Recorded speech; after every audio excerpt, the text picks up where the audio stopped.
Hello, visionaries. Welcome to another episode of the Create Your Vibrant Life podcast. Today, we're going to be talking about steps to overcome money issues. So, continuing on with the theme of money and the struggles with money that most people have and how to overcome them. And one of the reasons, again, that I'm talking so much about money is because that's the predominant fear that most people have. For whatever reason, human beings have associated money with survival. I mean, for obvious reasons, because money allows us to have a life. Money allows us to buy food. Money allows us to pay our rent or mortgage or pay our electricity bills or whatever, right? Like, and so money has been associated with survival, and survival often brings up very primitive fears, and like almost dating back to saber-tooth tiger days, right? Like we've all gone through that, whether you believe in past existence or not. We've all gone through lifetimes where survival was very much at stake. And so all that fears have been now connected with money. So when you spend money, when you feel like you look at your bank account, when you look at your investments, all the things that come up are connected now with money and survival issues. So that's one of the reasons I'm talking so much about this topic. And as I look at my notes, I have, I think, one more episode on money, like connected with money. That one is not connected entirely with money. The last couple of them were completely full on. Let's jump into money stuff. This one is about how do you overcome money issues? Let's give you some tools. Now that we have identified beliefs and how they play a role and why is it important to work through your money issues, now let's come up with some steps, some tools on working with money issues. So I'm not going to go into too much details with the steps I'm going to give you or the ways to work with the money issues. I'm going to let you discover that for your own self, like diving into it, finding resources and all that. I'm just going to give you some of the broad tools that you could use. Okay. So the first thing that before we even get into the tools, the first place to start with for all of you listening, yes, you listening, is to start with acceptance, gratitude for where you are, right where you are. You're exactly where you need to be. You're learning the exact lessons that you need to learn through money. You're exactly where you need to be.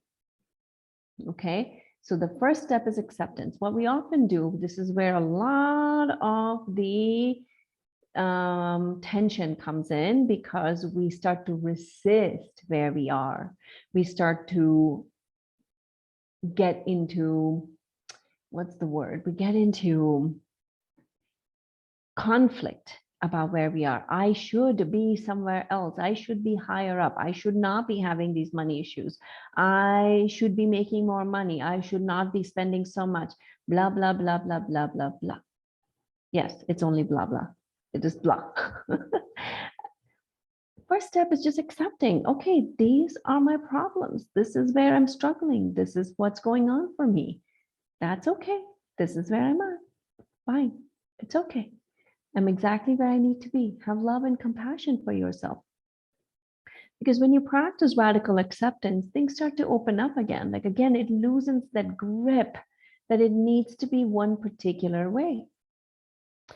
So start with acceptance. And I'm reminded of this quote I read from Hal Elrod, and he says, love the life you have while creating the life of your dreams. Love the life you have while you create the life of your dreams. And that's exactly it. You're first going to just love and accept where you are today. Okay, let's talk about tools. These tools are, again, not linear. It's not like you have to do one or the other. You can do all of them, one after the other, whatever you want. First one,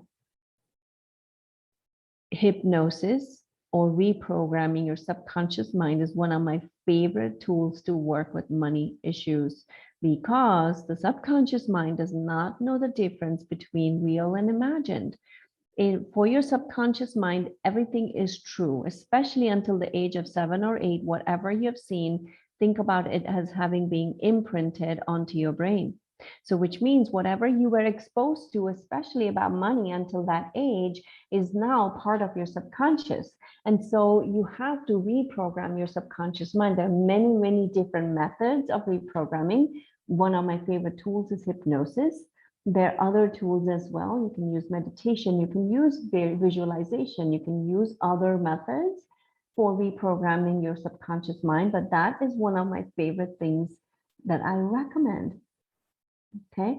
For instance, when I was little, I used to be able to understand and speak 4 languages simultaneously until I think I was 10. Then I still can, even, and as an adult, I can speak 3 languages fluently, even today, but the 4th language I've kind of forgotten. I can understand it, but I don't fully comprehend. And this includes English. The 3 languages includes, one of them is English. But at the age of, by 5, I was actually speaking 4 different languages. And I could go between each of them so fast. Like I could just go, but I could just, and I would jumble up the words. I would speak, I would speak in like 3 languages all at once. But like that's how powerful your subconscious mind is. Oh, I'm not saying this because I'm like, oh my God, look, I can speak 4 languages. No. I'm saying this because I was exposed to 4 languages when I was little. When I was growing up, like at home, we spoke a particular language, and then in school, we spoke English, and we spoke the Indian national language, which was Hindi. And then I also lived in a particular part of the country where they spoke a completely different language. And so I was learning and speaking 4 languages simultaneously. And it was not like I sat down to read it or understand it. It just was like fluent. I absorbed it based on what I was exposed to. That is how powerful your subconscious mind is. You ask me today to learn 4 languages? Heck no, it's not happening, not on my watch. It's going to take me forever to learn that. But this is what I'm saying. Like it is easy as children. That's why your children are so smart, because they are taking in everything. Okay, so another tool, this is one of my favorite, moving your attention. What does that even mean? This comes back to, where is your attention? Is your attention on worry, fear, anxiety around money? Because that's what is going to grow, because whatever you place attention to is going to expand. So where is your attention? And so moving your attention away from where it is to where you want it to be. Okay. And then the third tool is seeing reality the way you want to see it. See the world as you want it to be, not as it is. What does that even mean? Say your bank account has just $10, okay? And you're like, how on earth am I going to make ends meet? Very valid question. Now, what I'm going to say may sound controversial. When you realize you have $10 in the bank account, I'm making it up, obviously, your heart starts racing, you get into panic attacks, you are anxious, you're nervous, you're like, how on earth, like all your thoughts are racing, right? Now, that is now going to create a reality that will reinforce the fact that you only have $10 and you're not going to be able to make ends meet. So what if, this is the controversial part, before you open your bank account, you sit and you say to yourself, I have all the money needed for this month. and you pretended when you opened up your bank account that you didn't have $10, but you had $10,000. Like you kind of added those zeros in your head. This is the controversial part. The reason being, most people are going to be like, but my reality says I only have $10. Yes, but this reality is not real. I know you're going to argue with me. I'm not even going to go there. I'm not, I cannot explain these things right now yet, especially on a podcast, because I have very different types of listeners listening. But these are things I go into with my clients, because when you can see the world as you want it to be, not as it is, a lot of things are going to open up. So let's assume that you say, okay, I have $10,000, and that's what you see. One, you're reprogramming your subconscious mind. Secondly, you're getting into higher levels of frequency with how you feel about money, therefore attracting more opportunities into your life that is going to allow you to make more money. Okay, so this is how it starts to shift. Fourth tool. Money is, you have to work through your money beliefs, your money mindset, your beliefs, especially your relationship with yourself, which means you have to invest in yourself. You have to work on these things. I had somebody who reached out to me some time ago and said, they were looking for something. And this would happen when I was a therapist. Like they wanted to have very high quality care, but they wanted to always use their insurance. They did not want to pay for services. They wanted to use their insurance. I'm like, you can't have it both. Maybe there are amazing providers who take insurance, but are willing to take insurance and give the most highest quality care. I haven't come across those. The reason being, for instance, right, insurance would pay I never took insurance when I was doing private practice as a therapist. The reason being, the insurance companies would pay sometimes $40 for an hour. Yes, $40. How do you survive in $40, number one? And secondly, how many clients would I have to see at $40 in order to make a decent living to take care of my family? I would be run down, right? I cannot survive. How am I going to give that kind of care to 25, 30, 40 clients a week? Impossible. And so that's why I'm saying you can't have it both. You have to invest. And this is where you have to step outside your comfort zone, whether you see that or not. So invest. The people who I work with who are highly successful don't hesitate to invest in themselves, whatever that might be. I'm not saying spend mindlessly. You have to be careful. You have to pay attention to who you are wanting to learn from, to work with and all that, but invest in yourself. Whether it's taking a course, whether it is working with a coach, whether it is really finding a really fabulous therapist to work with, it is an opportunity to invest in yourself. Okay, the next tool. Who are you associating with? You are the sum total of 5 people that you surround yourself with. If you're surrounding yourself with people who have the same poverty mindset as you do, then that's all you're going to keep attracting. It may sound really weird, but we are the sum total of 5 people that we connect with. So you have to increase see how are the people around you bringing you down, or are they uplifting you? This is really important. People don't pay attention to this. This is really important. Okay, the last one I'm going to share with you. Oh my goodness, this is one of my favorites. Choosing opulence every day. Choosing to live in a state of this higher wealth frequency. What does that even mean? Okay, so to translate it, the way I live in an opulence every day is, first of all, I'm grateful. I'm grateful for everything that I have. When I open the tap and water is flowing out, I'm grateful for that. I'm grateful for the food I eat. I'm grateful for this computer. I'm grateful for this podcast equipment. I'm grateful for everything as I'm doing it.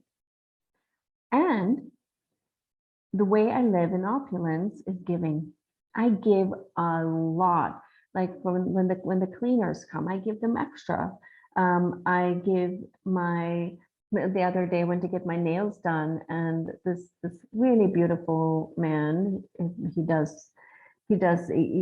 done my nails a few times, and so I'm chatting with him, and he has a daughter who's similar age to my daughter, and she's really into dancing and is just telling me these things. So I offered to pay for her dance lessons. I told him, like, contact me, here's my number, like, I'll pay for her dance lessons, the same dance studio that my daughter goes to. I want to give. And I can only give what I have, right? And this is why it's important the wealth I make. So I give a lot. Sometimes I tip 25%, sometimes I've tipped 100%. I'm not kidding you. I have tipped 100%. I paid equal amount to what the bill was. And I love giving. Giving is my love language. Even with my clients, I give a lot. I love giving. It makes me happy. I always give 10% every single month. Everything I make, I give 10%. No matter what the income is that month. It's based on my income, not based on my, and it's based on my revenue, not based on my income. So whatever I make, even before I pay all my bills, I first give. That's how I choose opulence, because I trust that money will come back to me. Money is here for me. Money is here to serve me, and I use that money to serve others. It's very simple. And the more I give, the more I receive. The more it just comes right back. I am not kidding you. There are days when I give, and within 24 hours, that money has returned back to me. It's really important to remember that you are the master of money, not money's master of you. And when I get stuck, when I get into my anxieties, I'm saying this because it still comes up. My money beliefs still come up despite working on this. It doesn't go away. It's just those old neural pathways don't die out. They come. But I work through them. I breathe through it. I regulate my nervous system. I ask questions like, what would Richard Branson think here? It's so funny because it's not even like I follow Richard Branson, but I just like his attitude in life. So he's like I don't know much about him, but I'm like, oh yeah, he's a kind of cool guy. And it's nice. It just seems like he's a good attitude for how he lives his life. Like, what would he do? I could be completely wrong, but I think I read somewhere that Gwyneth Paltrow gave, like, she bought this whole forest land in Amazon to preserve it or something of that kind. I do not know, but it was for an amazing cause. And I was like, fabulous. Like, look at what money can do. So when I get my money SHIT stuff, this is what I do. I'm like, how can I work with this? What would they do? And that shifts my attitude, that shifts my energy around it. So I'm just giving you the tools that I have used, that I share with my clients, and things that I worked. So let me know what resonates for you, what doesn't, what's coming up for you, what is your takeaways from this, and share with me. Share with me on Instagram, share with me, email me. I'm here for you. I want to help you. I want to support you. And if you feel called to working through all of these things, reach out to me, because I love coaching people through this. All right, my dear friends, I am done. I've been batch recording episodes for a while now. I'm going to take a break, and I will see you on another episode. And please leave reviews for me. I would so appreciate it. Share these episodes. And I will see you later. Take care.